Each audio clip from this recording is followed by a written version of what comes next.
పోలవరం దాదాపుగా తుదిదశకు చేరుకున్నట్లే అనుకోవాలి. ఒక పక్క ప్రాజెక్టు పనులు సాగుతుండగానే మరోపక్క భూ నిర్వాసితులకు అంతే వేగంతో పరిహారం అందుతోంది. జలవనరుల శాఖ మంత్రి నిమ్మల రామానాయుడు స్వయంగా పరిహారం చెల్లించే కార్యక్రమాన్ని పర్యవేక్షిస్తున్నారు. కొందరికి సమస్యలు ఉన్నమాట వాస్తవమేనని, వాటిని కూడా పరిష్కరించి అందరికీ పరిహారం అందిస్తామని ప్రభుత్వం అంటోంది. మరిన్ని వివరాలు మా ఏలూరు ప్రతినిధి రాంబాబు అందిస్తారు. పోలవరం నిర్వాసితులకు ఆర్ఎండ్ఆర్ ప్యాకేజీలోని పరిహారాన్ని అందజేయడానికి ప్రభుత్వం ఏర్పాటు చేస్తుంది. ఈ రోజు 1000 కోట్ల రూపాయలని పరిహారం కింద మంజూరు చేస్తుంది. ఆ పరిహారాన్ని లబ్ధిదారులు ఎవరైతే ఉన్నారో వారి అకౌంట్లోకి నేరుగా జమ చేస్తుంది. ఈ రోజు మధ్యాహ్నం నుంచి ఈ అకౌంట్లోకి డబ్బులు పడుతున్నాయి. ఇక్కడ చెప్పండి అమ్మాయి, అసలు మీకు డబ్బులు వేస్తున్నారు కదా, ఎలా అనిపిస్తుంది? వేస్తున్నారండి. బాగానే ఉందండి. ఇప్పటికే నీకు ఇబ్బందులు తప్పుతాయంటారా? లేదండి, ఇబ్బంది లేదండి, లేదు, హ్యాపీగా ఉందండి. ఎప్పటి నుంచి చూస్తున్నారు ఈ డబ్బుల కోసం? అసలు సంక్రాంతి నుంచి చూస్తున్నామండి, వస్తాయని చూస్తున్నామండి. హ్యాపీగా ఉంది. ఏం లేదండి, అంతా బాగానే ఉందండి, బాగానే ఉన్నాయండి. చూస్తున్నాము ఇక్కడ మహిళలు ఏ విధంగా చెప్తున్నారో, ఇప్పుడు అదే ఆర్ఎండ్ఆర్ ప్యాకేజ్ కింద అయితే బ్యాంక్ అకౌంట్లోకి నేరుగా డబ్బులు జమ చేస్తున్నారు. ఇప్పటి వరకు కొంతమంది పడ్డాయి, ఇంకా కొంతమంది పడలేదు.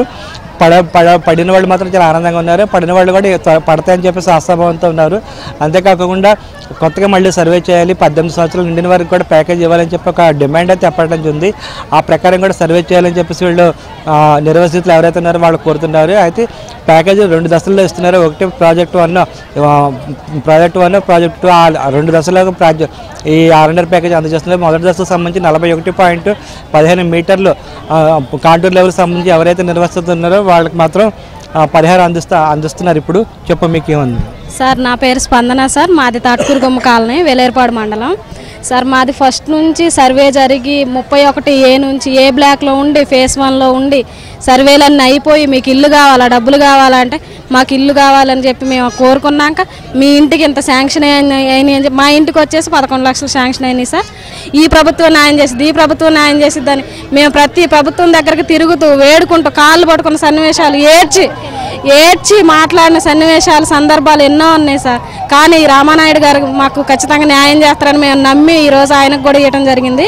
తప్పకుండా మాకు న్యాయం చేస్తామని చెప్పారు సార్. 25 సంవత్సరాల నుండి చికెన్ షాప్ అండి మాది, వేలేరుపాడు మండలంలోని మాకు సెంటర్లో షాప్ అండి మాది.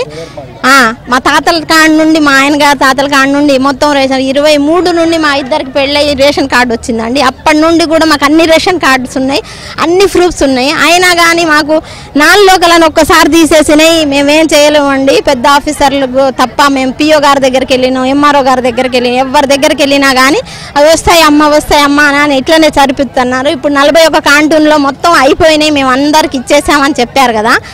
కానీ మాకు లాంటి వాళ్ళు ఒక 2000 మందో మరి 1000 మందో నాకైతే లెక్క తెలియదు. మాకు లాంటి వాళ్ళు మాత్రం చాలా ట్రబుల్ అవుతున్నాం సార్.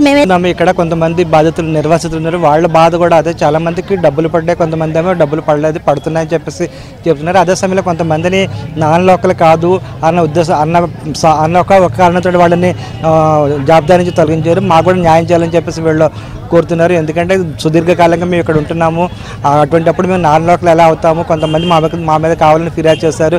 అసలు విచారణ కూడా పూర్తిగా చేయలేదు. అటువంటి సమయంలోని మా పేర్లు తొలగించారు. పూర్తి విచారణ చేసి మాకు కూడా న్యాయం చేయాలని చెప్పేసి వీళ్ళు కోరుతున్నారు. Video journalist Venkateswara Rambabu, ABN Andhrajyothi, Velerupadu నుంచి.